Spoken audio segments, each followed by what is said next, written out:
N7 Gujarati ન્યૂઝમાં આપનું સ્વાગત છે। જોઈએ આજના મુખ્ય સમાચાર।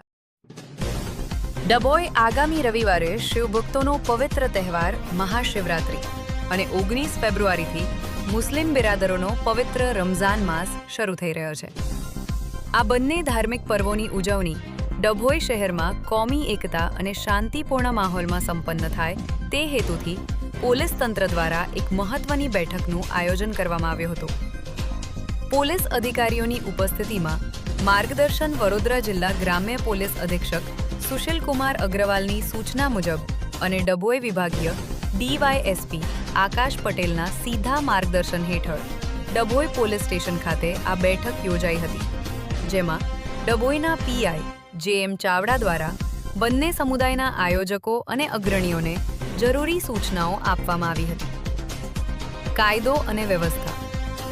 તહેવારો દરમિયાન શહેરમાં કાયદો અને વ્યવસ્થાની સ્થિતિ જળવાઈ રહે તે માટે પોલીસનો ચુસ્ત બંદોબસ્ત ગોઠવવામાં આવશે। શાંતિપૂર્ણ ઉજવણી। મહાશિવરાત્રિની શોભાયાત્રા અને રમઝાન માસની બંદગી દરમિયાન કોઈ અનિચ્છનીય બનાવ ન બને તે માટે આયોજકોને સહકાર આપવા અપીલ કરવામાં આવી।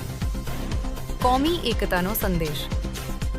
આ બેઠકમાં હિન્દુ અને મુસ્લિમ બંને પક્ષના સ્થાનિક આગેવાનો મોટી સંખ્યામાં ઉપસ્થિત રહ્યા હતા।